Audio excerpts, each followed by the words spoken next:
पति महादेव।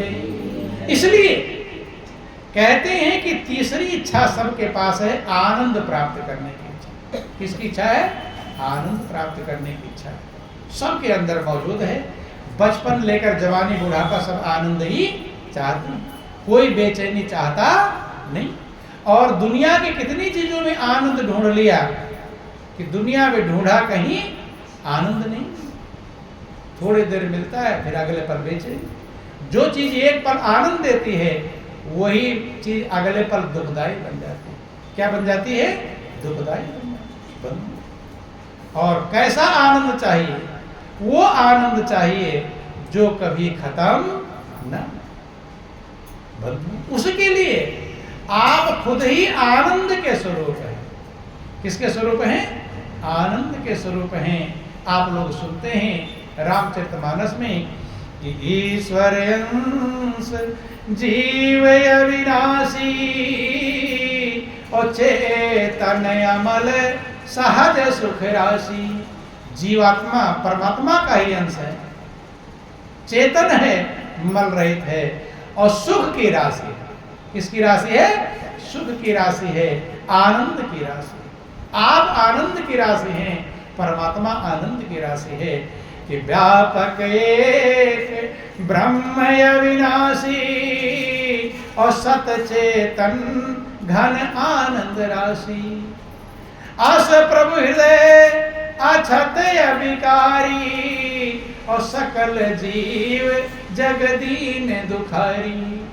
एक परमात्मा है जो सब जगह व्यापक है, वही सत्य है, वही चेतन है, वही आनंद की राशि। सत्य का मतलब सदा रहने वाला। सत्य का मतलब जिसमें कभी कोई परिवर्तन ना। सब बदल जाएगा लेकिन सत्य कभी बदलता। आदि सच, जुगादि सच, है भी सच, नानक होसी भी सच। सत्य पहले था, आज है और कल भी रहेगा। उसी को अविनाशी कहते हैं, उसी को सत्य कहते हैं और वही चेतन है। उसमें सब चेतनता, सारा ज्ञान मौजूद है, किसी ज्ञान की कमी नहीं। और वही आनंद का स्वरूप है। जो आपकी तीन इच्छा थी, क्या क्या? सदा रहने की इच्छा, तो परमात्मा ही सदा रहने वाला है और वही आपका स्वरूप है। दूसरा है ज्ञान प्राप्त करने की इच्छा, उसमें सब ज्ञान मौजूद है, कोई ज्ञान बाकी नहीं। और वो आनंद का स्वरूप है। क्या स्वरूप है? आनंद। और वो है कहाँ? अस प्रभु हृदय अछत अविकारी और सकल जीव जगदीन दुखारी। जो आनंद की राशि है, जो चेतन है, जो सत्य है, सारी इच्छाएं से पूरी होने वाली है। अस प्रभु हृदय अछत अविकारी। ऐसा प्रभु कहाँ है? आपके हृदय। रहते हुए भी संसार के प्राणी दीन और दुखी। आनंद की राशि आपके पास है लेकिन फिर भी आप दुखी। बंधु, जैसे आपके घर में करोड़ रुपया गड़ा हो और आपको मिले नहीं तो करोड़पति कहलाएंगे? करोड़पति गड़ा तो है लेकिन कहलाएंगे नहीं। आनंद की राशि आपके पास है लेकिन आप आनंद मग्न कहलाते नहीं। क्यों? क्योंकि वो आनंद आप प्राप्त नहीं कर पाते। ऐसे समझ लेना, क्यों नहीं प्राप्त कर पाते?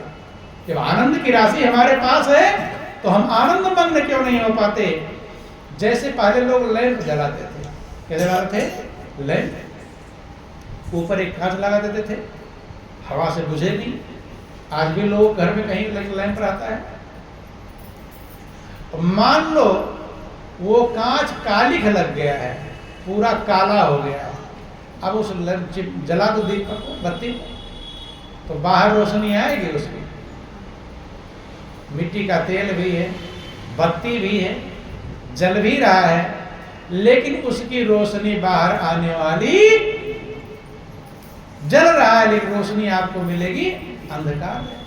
ठीक यही हाल है। आनंद की रोशनी सबके अंदर जगमगा रही है। किसकी रोशनी?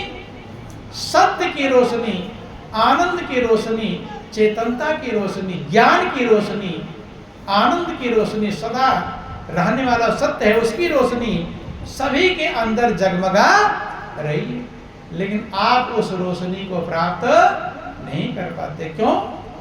कालिख का आवरण लगा हुआ।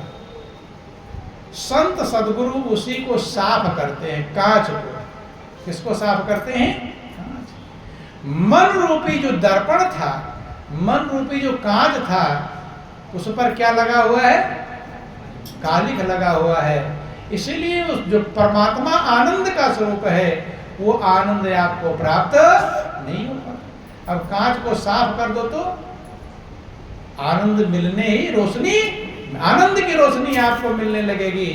इसलिए महापुरुष कहते हैं कि मन ही देवता, मन ही मंदिर, मन से बड़ा न को। मन ही देवता, मन ही मंदिर, मन से बड़ा न को। मन उजियारा कर ले प्राणी, मन उजियारा कर ले प्राणी। घट उजियारा हो रोरा, मन दर्पण कहलाए। रोरा मन दर्पण कहलाए। आपका मन दर्पण है, आपका मन कांच है। अगर वो गंदा है तो जो आनंद वाला परमात्मा है उसकी रोशनी बाहर आने देता नहीं। इसलिए कहा मन के हारे हार है, मन के जीते जीत। अवधो से माधो का है, मन की करता। मन के हार, कितना कठिन से कठिन काम हो, अब आपका मन तैयार हो जाए तो जीत जाएंगे कि हार जाएंगे? कठिन काम आसान हो जाएगा, मन तैयार हो गया। और हल्का फुल्का भी काम और मन नहीं कह रहा हो तो भारी पड़ जाएगा।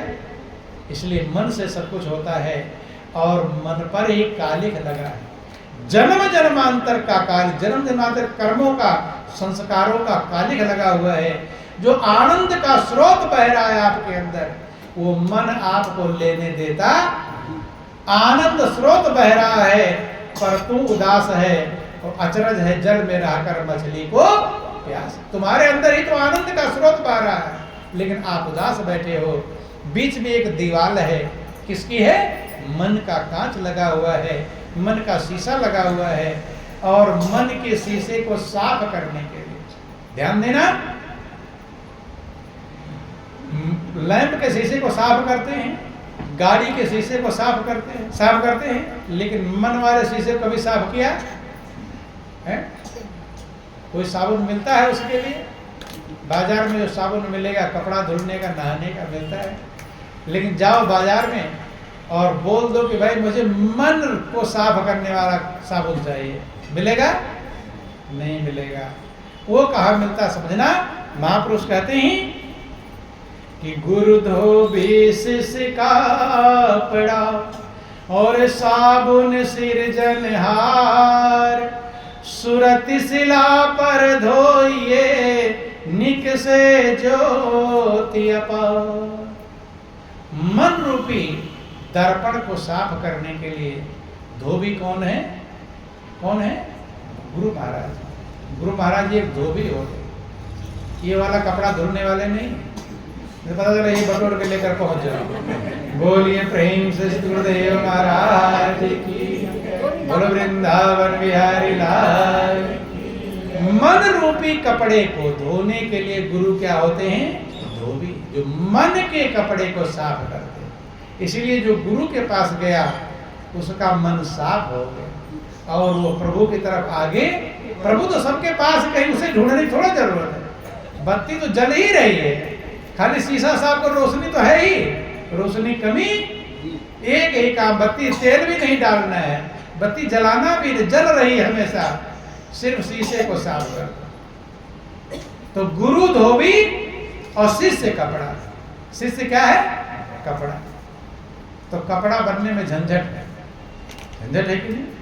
शिष्य बनने में झंझट है।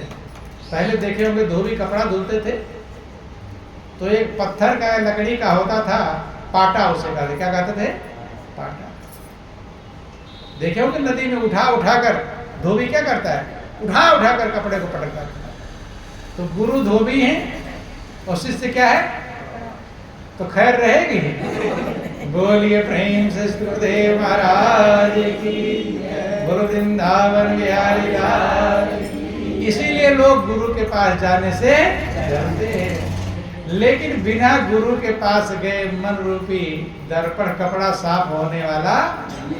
किसी ने कहा धोबिया भैया मल के धोयो मोर मैल बा चुनरी। मेरी जो चुनरी है वो जन्म जन्मांतर से मैली है, इसे ध्यान लगाकर धोना। ज्ञान का पाटा मल के छाटा और रहे न दाग चुनरिया। मेरी इस चुनरी में दाग न रहने पावे। भोर जैबे ससुररिया। कहाँ जाना है? ससुराल जाना है। ससुराल में गंदा पहन कर जाएंगे साफ? कैसे जाएंगे? ससुराल में जाना हो तो नई नई बहू ससुराल विदा होती है तो गंदा कपड़ा पहन कर विदा होती है साफ? तो आप लोगों को ससुराल जाना है कि नहीं? नहीं याद है। बोलो वृंदावन बिहारी लाल की जय, महापति महादेव की जय। बंधुओं, आप लोग गाते हैं, देखो चाहे स्त्री हो चाहे पुरुष, ओम जय जगदीश अरे की आरती सब गाते हैं। गाते हैं कि नहीं गाते?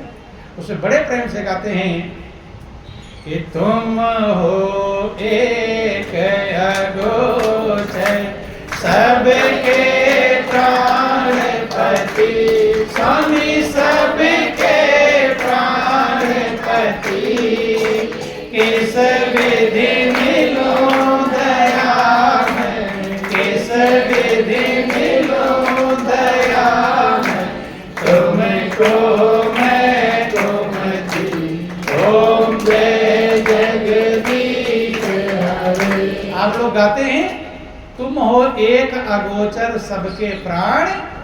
ये किसके लिए कह रहे हैं? तुम हो एक, किसके लिए कह रहे हैं? भगवान के लिए। किसके लिए कह रहे हैं? आगोचर हो और सबके प्राणपति हो। क्या हो? सबके प्राण। हे प्रभु आप एक हो, आप आगोचर हो और आप सबके प्राणों के पति हो। तो जब भगवान सबके प्राणों के पति हुए तब हम क्या हुए? उनके क्या हुए? अब झंझट हो गए। अब तक पति बने हैं, अब आ गया पत्नी बनने। गाय तो हैं लेकिन कभी समझे जब प्रभु हमारे प्राणों के पति हैं, क्योंकि प्राण पर पति माने मालिक। आपके प्राण पर किसका अधिकार है? एक है प्राणों का पति और दूसरा है तन का पति। किसका पति है? तन का पति। शादी विवाह होता है, किसका पति होता है? वो प्राणों का पति है कि तन का पति है? तन का पति। तन पर अधिकार है, प्राण पर अधिकार।